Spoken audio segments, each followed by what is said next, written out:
बिस्मिल्लाहिर्रहमानिर्रहीम। आज जो बेटा हमने क्विक रिव्यू करना है चैप्टर नंबर 5 का, ठीक है, फार्मास्यूटिक्स का।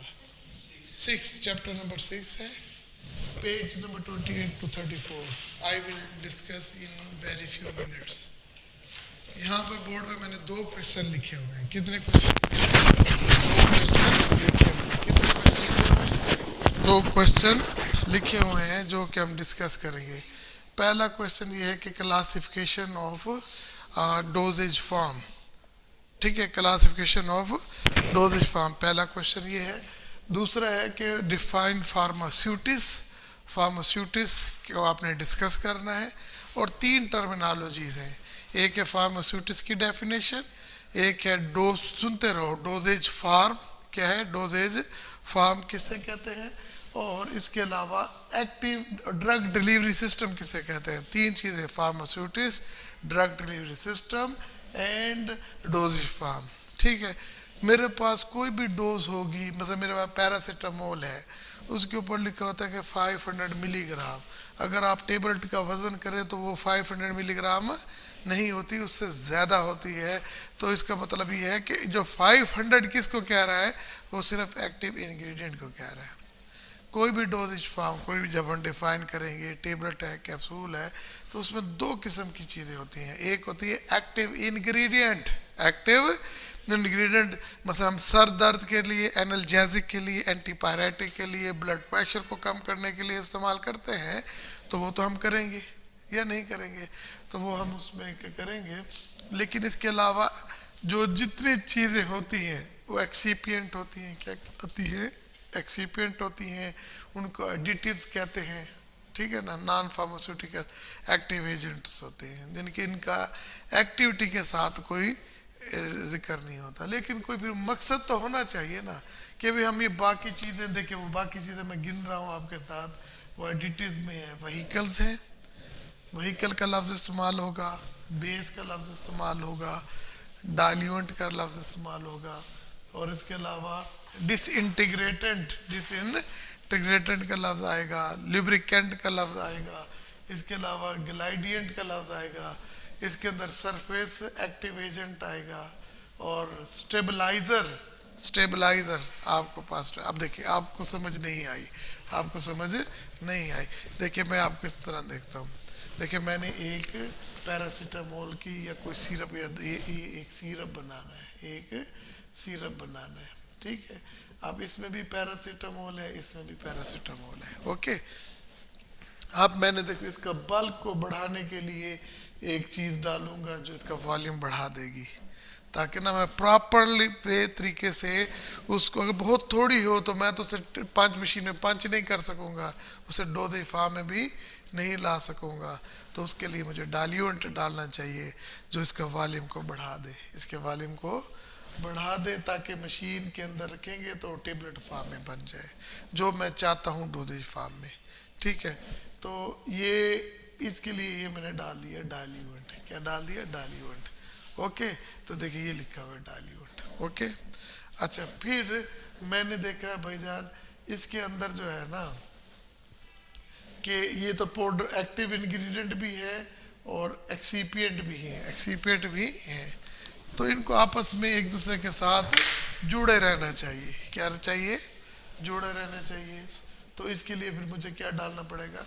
Binding agent, binding agent. देखिए जो ए बी, देखिए बाइंडिंग एजेंट, ये बाइंडर्स, ओके। तो ये बाइंडिंग एजेंट्स हैं, क्लियर, जो बाइंड कर देंगे। अच्छा, फिर इसके बाद मुझे इसके अंदर कोई कलर भी डालना चाहिए। अगर ये बिटर टेस्ट है, बिटर टेस्ट है, तो मुझे इसके अंदर कोई स्वीटनिंग एजेंट भी डालना पड़ेगा। क्या डालना पड़ेगा? Sweetening agent. देखिए जी यहाँ पर ये मैंने ये स्वीटनिंग एजेंट डाल दिया, ठीक है। अच्छा, मुझे इसको अट्रैक्टिव बनाना है। क्या बनाना है? अट्रैक्टिव बनाना है। तो मुझे इसके अंदर कोई कलर भी डालना होगा, कोई कलर भी डालना होगा। तो देखो ये कलरिंग एजेंट होगा, कलरिंग एजेंट होगा। अब मुझे पता है कि ये मतलब जैसे सिरप है, ये इसमें वाटर भी है, जो कुछ भी है, माइक्रो ऑर्गेनिज्म ग्रो कर लेंगे, माइक्रो ऑर्गेनिज्म ग्रो कर लेंगे, ओके। तो इसके अंदर मुझे एंटी माइक्रोबियल भी डालना पड़ेंगे। लो भाई एंटी स्टेबलाइजर कहाँ लिखा हुआ है, एंटी, हाँ ये देखिए, ये इसके अंदर मुझे एंटी ऑक्सीडेंट भी डालना चाहिए, एंटी माइक्रोबियल भी डालना। मुझे खतरा है कि यहाँ पे ऑक्सीडेशन रिडक्शन हो जाएगा, तो मुझे इसके अंदर ऐसी चीज़ भी डालनी चाहिए जो इसकी ऑक्सीडेशन को रोक देगा। इसके अंदर एंटीऑक्सीडेंट भी डालना होगी। क्लियर हो गया। और इसकी पीएच भी चेंज हो सकती है, पीएच भी चेंज हो सकती है, तो इसको मेंटेन करने के लिए मुझे बफरिंग एजेंट भी डालना होगा। ठीक है, फिर मैं कहता हूँ कि कुछ इसके अंदर मेटल आ जाता है। क्या आ जाता है? मेटल। अब मेटल इसको ख़राब करेगा, तो फिर उसको भी निकालना होगा, चिलेट करना होगा। क्या करना होगा? चिलेट। जब एक चीज़ सॉल्युबल हो, उसे बड़े मालिक्यूल के साथ अटैच हो जाए तो वो अलहदा हो जाएगी ना। तो जो इसके साथ कम्प्लेक्स बना लेगी ना, है, तो उसको क्या कहते हैं? Chelating agent. क्या कहते हैं? चिलेटिंग। क्लियर करने के लिए चिलेटिंग एजेंट भी मुझे डालना पड़ा। अब ये चार चीज़ें जो होंगी, नहीं, इसके लिए एक लफ्ज़ इस्तेमाल होगा, स्टेबलाइजर। क्या इस्तेमाल होगा? स्टेबलाइजर। याद हो गया बेटा? अच्छा, फिर देखिए इसके अलावा, हाँ, जब मैंने बाइंडिंग एजेंट डाला था, देखिए बेटा, सॉलिड डोजेस फॉर्म जब भी होती है ना, तो उसके ने अपना एक्शन दिखाना होता है। सबसे पहले वो छोटे छोटे टुकड़ों में डिवाइड होती है, फिर उसके बाद उसको वाटर डाला जाता है। ठीक है ना? तो यानी कि वाटर में वो लिक्विड में आता है, तो वो सोल्यूशन फॉर्म में आ जाती है। किस फॉर्म में आती है? तो अगर वो हल नहीं होगी तो वो हमारे किसी काम की नहीं है। फिर क्योंकि आगे इंटेस्टाइन पड़ी हुई है, इंटेस्टाइन में सोल्यूशन फॉर्म में अब्जॉर्ब होगी। ठीक है, तो इसको तोड़ने के लिए, छोटे छोटे टुकड़े में कन्वर्ट करने के लिए डिसइंटीग्रेटिंग एजेंट भी होने चाहिए, ठीक है। अब देखिए डिसइंटीग्रेटेड एजेंट, ये कहना है, ये डिसइंग्रेडिएंट भी होना चाहिए। ठीक है। अगर इसके अलावा आपने देखे कि जब ये पाउडर फॉर्म में थे, ग्रेन्यूल्स थे, हमने पंच मशीन के साथ इसको पंच किया, एक उधर से पंच आ रहा है, एक नीचे से पंच आ रहा है, ये केविटी में फुल होगा, ये पंच इनको दबा के टेबलेट बना देगा, टेबलेट प्रेस कर देगा। ठीक है ना? तो जब वो प्रेस मशीन में डालेंगे तो ये जो हम मटेरियल होगा वो चिपक जाएगा ना इसको, तो इसके रोकने के लिए कि ये स्टिक ना कर जाए ये मटेरियल किसके साथ, पंचिंग मशीन के साथ, तो उसके लिए हमें फिर क्या डालना पड़ेगा? ल्यूब्रिकेंट भी डालना पड़ेगा। क्या डालना पड़ेगा? ल्यूब्रिकेंट भी डालना पड़ेगा। ठीक है। और देखिए इसके अलावा और क्या हो सकता है? हाँ, देखिए अगर आपके पास लिक्विड डोजेज फार्म है, ठीक है, लिक्विड डोजेज फार्म है, उसमें आपने एक ऑयल है और एक वाटर है, ये दोनों इमिसिबल है, दोनों हल नहीं होते, तो इनको हल करने के लिए क्या डालेंगे? एमल्सिफाइंग एजेंट डालेंगे। तो ये एक दूसरे के, जो एमल्सिफाइंग एजेंट भी कहते हैं, सरफेक्टेंट भी कहते हैं, यानी कि जो सरफेस टेंशन को ख़त्म कर दे, ताकि वो एक दूसरे के साथ मिलकर अलग-अलग ना हो जाए, एमल्सिफिकेशन करना। ठीक है। तो एमल्सिफाइंग एजेंट किसके अंदर होंगे? एमल्सिफाइंग एजेंट भी हमें डाल सकते हैं, एमल्सिफाइंग एजेंट। फिर देखिए आपने सस्पेंशन, जब भी पैरासीटामोल या ब्रूफिन सस्पेंशन होता है, तो उसमें ये देखिए ये, ठीक है, ये सस्पेंशन, ठीक है। तो अब ये देखिए, अब ये एक सिरप होता है, उसमें पार्टिकल क्या होते हैं? सस्पेंडिंग होते हैं। तो उन्हें कहते हैं, देखिए अगर ये नीचे बैठ जाए, लिखा नहीं होता शेक वेल बिफोर यूज, अगर ये नीचे बैठ के केक बन जाए, फिर आप हिलाएंगे तो केक टूटेगा नहीं, फिर बेहतर क्या होता है कि इन पार्टिकल को नीचे बैठने ही ना दिया जाए और सस्पेंड रखा जाए। तो ऐसी चीज उसको क्या कहते हैं? Suspending agent. तो सस्पेंडिंग एजेंट की वजह से क्या होता है? एक तो पार्टिकल नीचे बैठते नहीं, अगर बैठ भी जाए तो थोड़ा सा भी हिलाएंगे तो वो क्या हो जाएगा? दोबारा सस्पेंड हो जाएगा। तो सस्पेंडिंग एजेंट का पता लग गया आपको? तो ये सस्पेंशन में डालते हैं। एमल्सिफाइंग एजेंट क्या होता है? सरफेस एक्टेंट। अब जो सरफेक्टेंट होते हैं ना, ये तीन किस्म के होते हैं, नेचुरल होता है, सिंथेटिक होता है और सेमी सिंथेटिक होता है। ठीक है ना? ये सरफेक्टेंट क्या करेंगे? सरफेस टेंशन को ख़त्म कर देंगे और अमल्शन बनाएंगे। और अब इतनी सी बात है, ठीक है, क्लियर हो गया बेटा? तो ये देखिए, ये फ्लेवर एजेंट है। आप कहते हैं पाकिस्तान में जो सबसे ज़्यादा फ्लेवर है वो ऑरेंज फ्लेवर होता है। वो क्यों करते हैं कि एक बच्चा है वो दवाई नहीं लेता, लेकिन उसको जायका जो दे दिया हमने वो बनाना का दे दिया। उसे केले पसंद थे, बनाना उसने लिया तो बनाना फ्लेवर कर दिया। हनी है तो हनी फ्लेवर कर दिया। और अगर वो है ऑरेंज फ्लेवर है, चेरी फ्लेवर है, होते हैं ना, मैंगो फ्लेवर होते हैं, मुख्तलिफ फ्लेवर आप डाल के अपने प्रोडक्ट में डाल सकते हैं। इसको सिरप में उनको फ्लेवर कर दें, फ्लेवर डाल दें, ठीक है ना। और ओके, तो आप फ्लेवर करने के बाद देखें, इसके अलावा I think I have discuss all the things. देखो मैंने क्या क्या डिस्कस किया है। देखो मैंने सब, हाँ एक चीज़ रह गई है। देखिए अगर आपने सोल्यूशन बनाना है तो आप एक बीकर लेंगे, बीकर में पानी, अल्कोहल, ग्लाइसिन, जो भी लिक्विड सॉल्वेंट होगा डाल देंगे। उसके अंदर जो भी मेडिसिन होगी इंग्रेडिएंट डाल देंगे। उसको क्या कर देंगे, हल कर देंगे। क्या कर देंगे, हल कर देंगे, ठीक है ना। तो वो सोल्यूशन बन जाएगा। जब आप उस सोल्यूशन को चम्मच में डाल के पिएंगे तो दवाई भी साथ जाएगी, जाएगी ना। तो इसका मतलब है वो सॉल्वेंट वो किस काम करता है, व्हीकल का काम करता है। किसका काम करता है, व्हीकल का। ठीक है, क्लियर हो गया ना भाई। आपके पास कोई सोल्यूशन है, सस्पेंशन है, सिरप है, तो उसमें जो लिक्विड आपने इस्तेमाल किया है उसको हम क्या बोलते हैं, व्हीकल। ओके, जो व्हीकल क्या करता है, बस इतनी सी बात है। और अगर आपके पास वो मसलन आपके पास ऐसे ये बिल्कुल 1 मिलीग्राम सल्फर है, आपने उसे 3 ग्राम ये वूल फैट में, वूल फैट में, किसी वैक्स में, लिक्विड पैराफिन में डाल दिया है। ओके, तो उसे डाल दिया ना, तो उसमें आइनमेंट बन गई है। क्या बन गई है, आइनमेंट। कभी लगाई है पॉलीफैक्स, और लगाई है ना, तो वो एक जेली सी होती है, उसके अंदर वो दवाई बोरिक एसिड डाला हुआ होता है। क्लियर? तो ये भी तो व्हीकल है, ये भी तो, लेकिन इसमें व्हीकल क्या है कि जो कैरी करता है वो सॉलिड फॉर्म में है। जब वो सॉलिड फॉर्म में होगा तो उसके लिए लफ्ज इस्तेमाल होगा बेस, उसके लिए होगा बेस। बेस, बेस और व्हीकल में पता लग गया ना। व्हीकल किस में होता है, लिक्विड फॉर्म में। बेस किस में होता है, सॉलिड फॉर्म में। ठीक है ना। तो ये जितने मैंने लफ्ज इस्तेमाल किए हैं, देखिए बेस है, चिलेटी, जो आपके जहन में पहले आ जाए। देखिए पहले क्या है, डाइल्यूएंट है, फिर क्या है, बाइंडिंग एजेंट है, फिर क्या है, डिसइंटीग्रेटिंग एजेंट है, अभी सॉलिड में कर रहा हूँ, फिर क्या है, स्वीटनिंग एजेंट है, फिर क्या है, कलरिंग एजेंट है।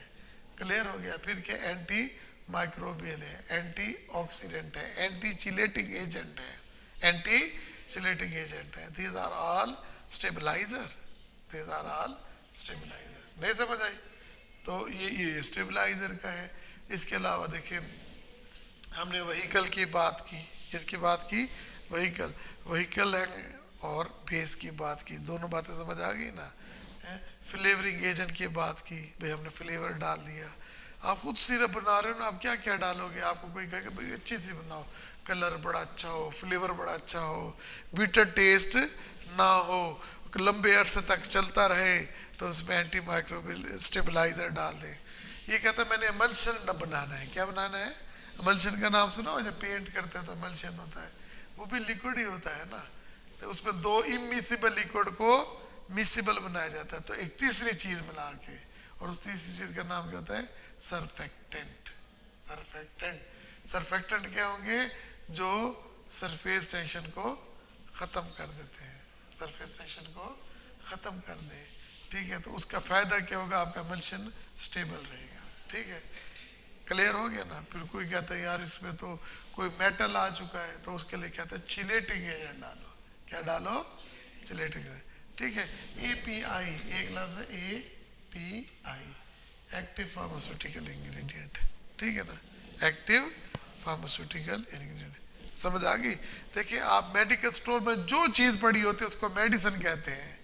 जब आप हकीम की दुकान में कहते हैं, उन्हें हर्ब्स बोलते हैं, उन्हें ड्रग्स बोलते हैं, उसे मेडिसिन नहीं बोलते। ओके, ठीक है। अगर उस ड्रग को आप रिफाइन करके उसको एक प्रॉपर मेडिसिन की शक्ल दे देते हैं।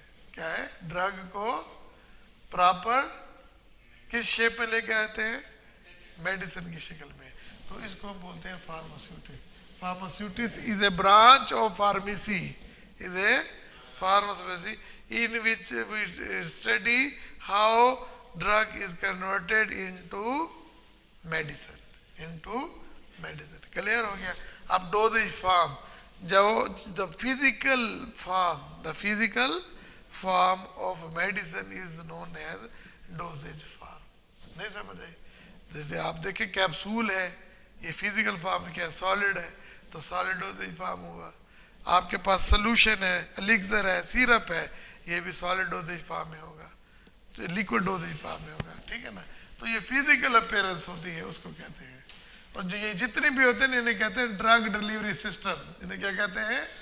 ये यूनिट डोजेज फॉर्म जो होता है ना, इसे क्या कहते हैं? Drug delivery system. Drug delivery system का डोजेज फॉर्म ही होता है। अगर आपका टेबलेट है तो ड्रग डिलीवरी सिस्टम क्या है? सॉलिड है, टेबलेट फॉर्म है। अगर कैप्सूल है तो ये ड्रग डिलीवरी सिस्टम है। इसी से एक्टिव इंग्रेडिएंट जाएगा। आपके जो ये इंग्रेडिएंट अदर है ना, इसके 5 काम होते हैं। एक तो आपको प्रोडक्ट को सेव करती है, स्टेबल रखती है, लंबे अरसे तक चलाती है, इसको अट्रैक्टिव बनाती है, इसका टेस्ट को अच्छा करती है, इसके टेस्ट को अच्छा करती है, और सबसे बढ़ के इनको प्रॉपर डोजेज फॉर्म में लाने के लिए मदद करती है। इसको ट्रावल करने के लिए मदद करते हैं।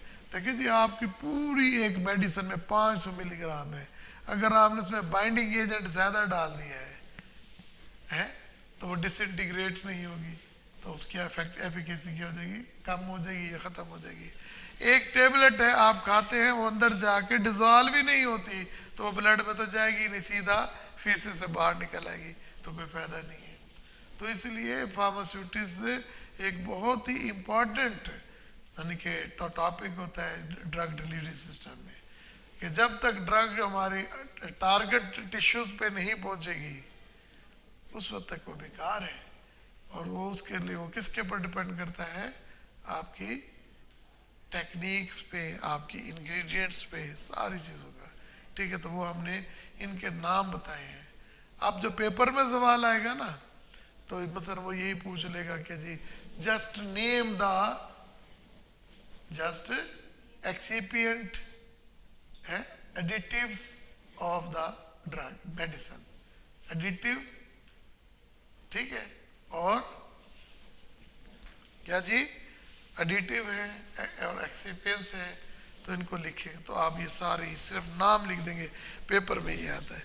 और दूसरा, ये सवाल हर में 2-3 दफ़ा आएगा कि वो आपसे एग्जाम्पल पूछेगा, आपको एग्जाम्पल आनी चाहिए। मतलब बेंजलकोनियम क्या है, स्टार्च का क्या काम है, ठीक है, ट्रैगोकेशिया इसका क्या काम है।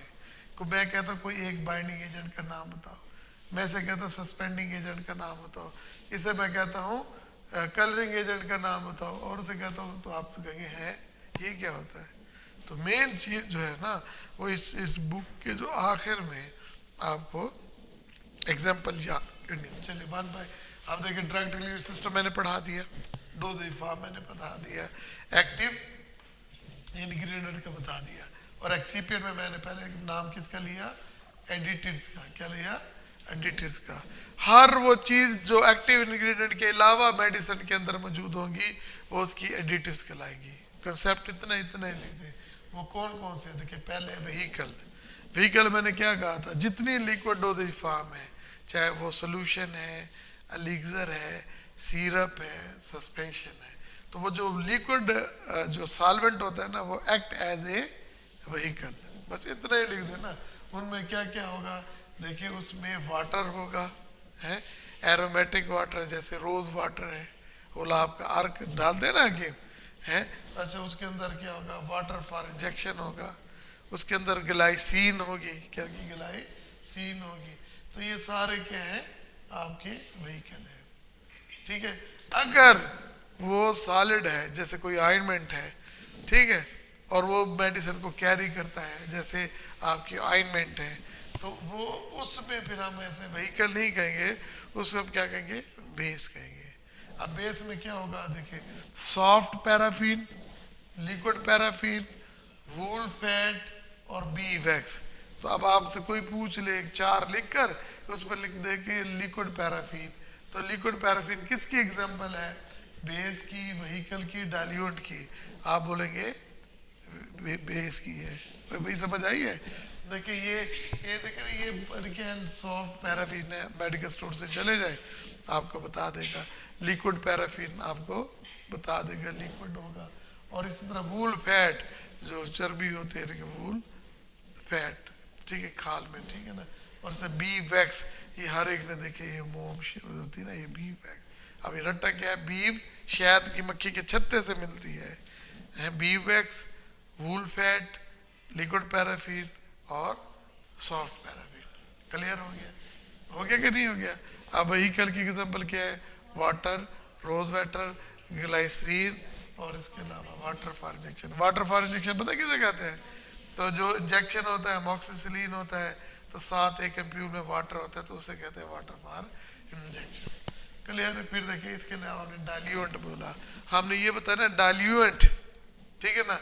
इन द मेडिसिन क्या होता है कि it increase the bulk of medicine, ये मल्क की बल्क को बढ़ा देते हैं।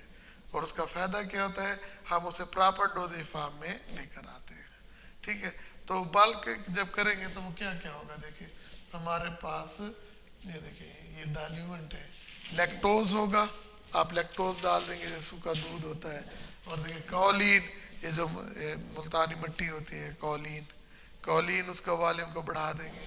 और फिर इसके अंदर स्टार्च, ये मैदा जो है ये सबसे ज़्यादा इस्तेमाल होता है, सार्बिटोल डाल देंगे और पाउडर सेलुलोज डाल देंगे। अब ये याद कैसे करेंगे?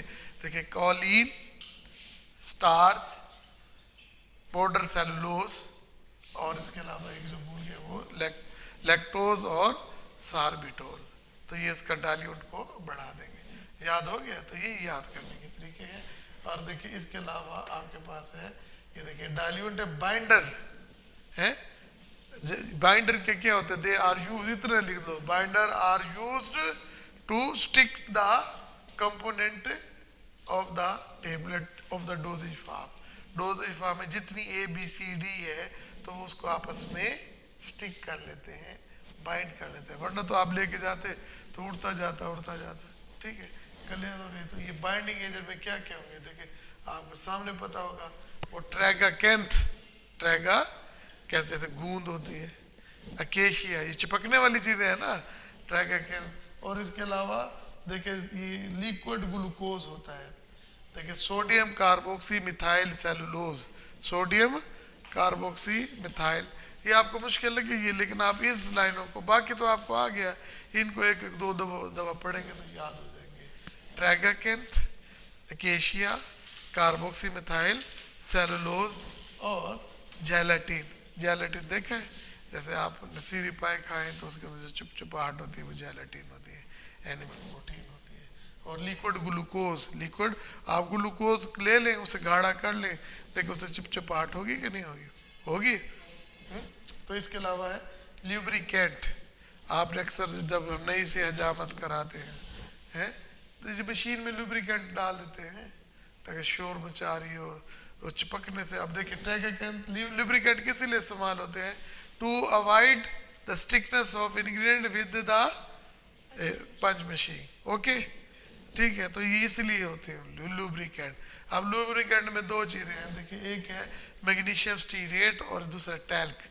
जैसे टैल्क पाउडर नहीं होता, नहीं आपके बाल काटता है तो यहाँ पे लगता है, तो पाउडर डाल के ना ऐसे कर तो फौरन उतर जाते हैं, ओके। तो ये लुब्रिकेंट का क्या है? ट्रैगाकैंथ, ये टैल्क है और मैग्नीशियम स्टीरेट है। और इसके अलावा क्या है? Glidants, colloidal silica, colloidal silica. Silica क्या होता है?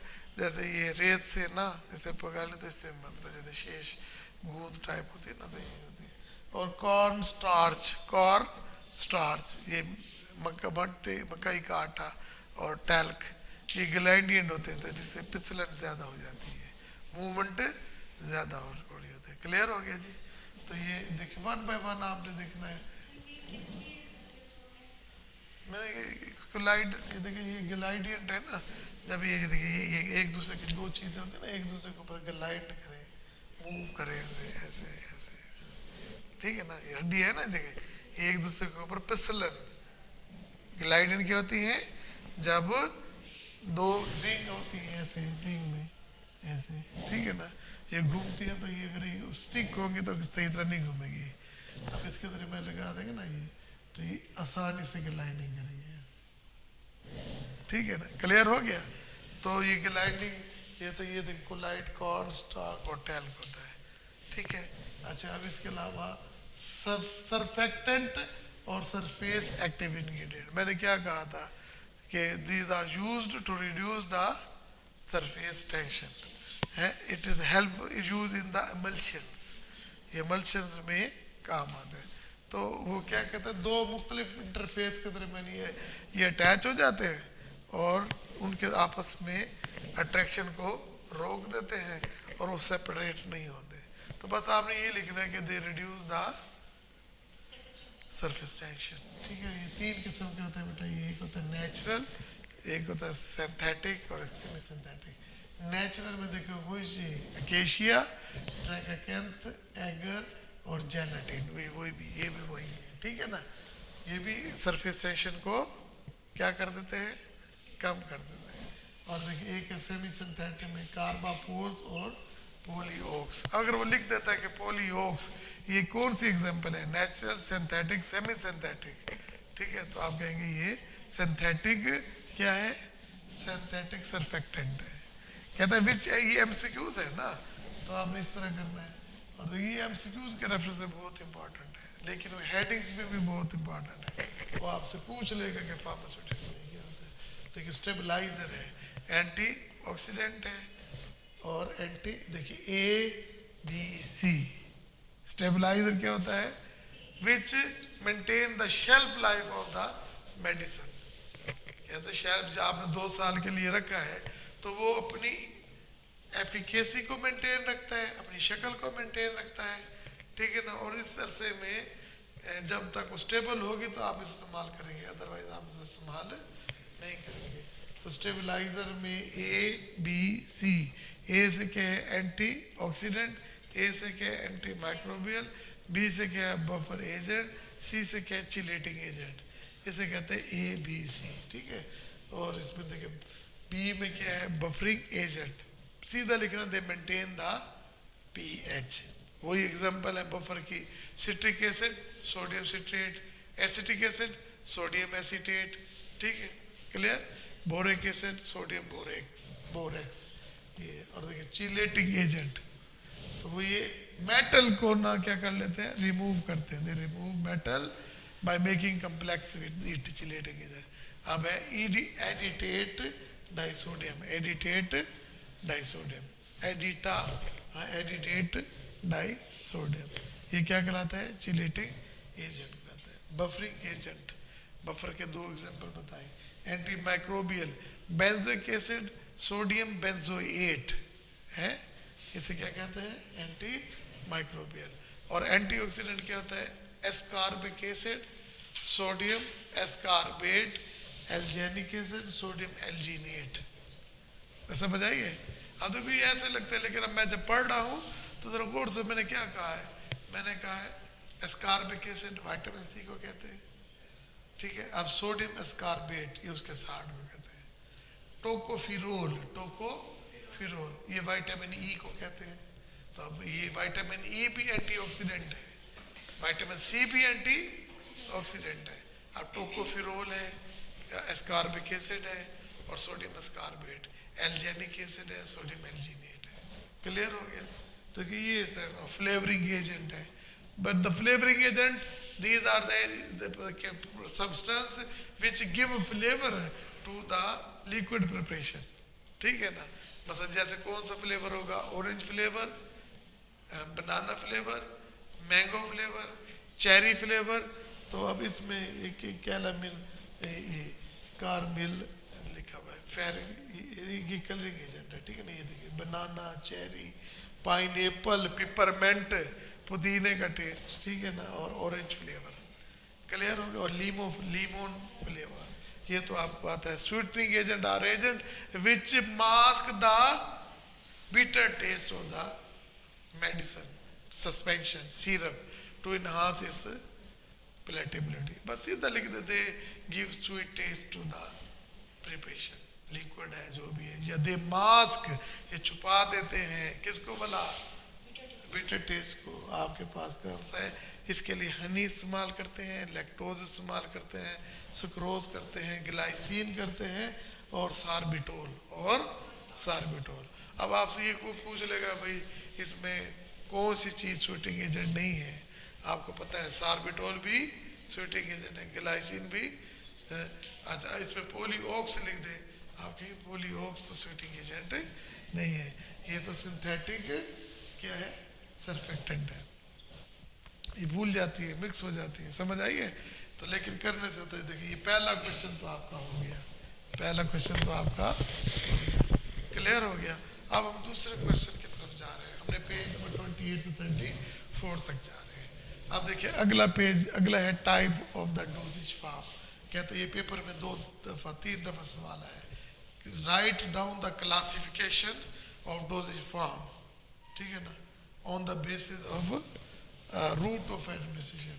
हम 2 तरह से कर सकते हैं डोजेज फॉर्म को, एक physical form of the dosage form की बुनियाद पे, और करते हैं according to the administration of the drug. Dosage form को की क्लासिफिकेशन के 2 क्राइटेरिया है। एक क्राइटेरिया कौन सा है, कौन सा, फिजिकल फॉर्म, कि क्या मतलब है, आप मेडिकल स्टोर में जाएंगे तो लिक्विड डोजेज फॉर्म एक, फिर क्या होगा सॉलिड डोजेज फॉर्म 2, तीसरा क्या होगा सेमी सॉलिड डोजेज फॉर्म।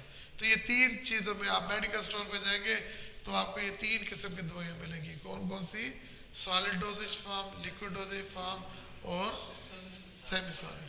अब आपको एग्जांपल, आप कोई भी स्टोर में एग्जांपल देखेंगे, आपके पास सॉलिड डोजेज फॉर्म क्या होगा, आपके पास सॉलिड डोजेज फॉर्म होगा, आपके पास सॉलिड डोजेज फॉर्म कौन सी होगी, टेबलेट, कैप्सूल, ग्रेन्यूल, स्पोस्ट्रीज, ये सारे सॉलिड डोजेज फॉर्म है। अब लिक्विड डोजेज फॉर्म क्या होगा, सोल्यूशन, एलिक्सर, टिंचर, एमल्शन, ये सारे क्या है लिक्विड डोजेज फॉर्म है। और सेमी सॉलिड डोजेज फॉर्म में क्या होगा, आपके पास ऑइंटमेंट, क्रीम, पेस्ट, जेल, मैगमास, ये सारे क्या होंगे सेमी सॉलिड डोजेज। ठीक है, तो ये क्लासिफिकेशन हुई according to the dosage form. और फिर दूसरी classification according to the route of administration. Route of administration on the basis there are 2 types of the classification, on the basis of the physical form, on the basis of route of administration। ठीक है, on the basis of physical form में liquid, solid, semi solid, तो ये मैंने आपको सबके example बताई हुई है। फिर कहता है on the base of route of administration। ठीक है, route of administration में क्या होगा, oral, parenteral and topical। Oral, parental, topical, इसके अलावा इनहेल भी करते हैं और इंसर्ट क्या होते हैं, फार्मास्यूटिकल इंसर्ट। मतलब जैसे आपके पास स्पोस्ट्रीज है, विजाइनल स्पोस्ट्रीज है, रेक्टम है, यूरिथ्रल है, तो वो एक कैविटी होती है, वहाँ पे इंसर्ट कर देते हैं। जैसे एनल है, आँख, नाक में, कान में, तो दवाई को इंसर्ट कर देते हैं। ठीक है, तो ऑप्थाल्मिक इंसर्ट्स, जैसे आप ओलिफेक्सी जेल यहाँ पे पॉकेट में लगा के यहाँ रख देते हैं, ओके, वरना तो ड्रॉप्स होते हैं, तो ये भी होते हैं। क्लियर हो गया। अब फिर देखिए ओरल रूट में कौन सी होंगी, देखिए आप सिरप ओरल लेते हैं, टेबलेट ओरल लेते हैं, कैप्सूल ओरल लेते हैं, ऐसे है ना, है तो वही एग्जांपल लिखेंगे जो हमने जो है सॉलिड और लिक्विड डोजेज फॉर्म में। देखिए एलिक्सर है, सिरप है, सस्पेंशन है, ये सारी कैसे ली जाती है, ओरली ली जाती है। ठीक है, और पेरेंटल क्या होगी, वो तो ज़्यादा इंजेक्टेबल होती है, वो मल्चर भी हो सकता है, वो सोल्यूशन भी हो सकता है। ठीक है ना, क्लियर हो गया ना। तो अदर देन जो रूट जो इंजेक्टेबल जितने हैं, IM हो गया, IV हो गया, इंट्राडर्मल हो गया, ये हो गया, ये सारे इस तरह के हैं। अब टॉपिकल क्या होते हैं, टॉपिकल या इसे ट्रांसडर्मल भी कहते हैं, जो स्किन के ऊपर लगाई जाती है। वो आइनमेंट लगाई जाएगी, वो जो सेमी सॉलिड थी, क्रीम लगाई जाएगी, पेस्ट लगाया जाएगा, जेल लगाई जाएगी। ओके, इसी तरह जो आई ड्रॉप्स होते हैं, एयर ड्रॉप्स होते हैं, they are also topical preparation, they are also topical preparation. तो इनसे फार्मास्यूटिकल इंसर्ट्स ये होते हैं जी, फार्मास्यूटिकल। अब आप ये असाइनमेंट है, यू हैव ओनली 5 मिनट, आप 28 to 34 पेज को देख लें फटाफट। पहले आप ये वाला पोर्शन देखें, टाइप्स ऑफ क्लासिफिकेशन, फिर नेक्स्ट में आपने ये देखना है, बंद कर दो। ठीक है जी।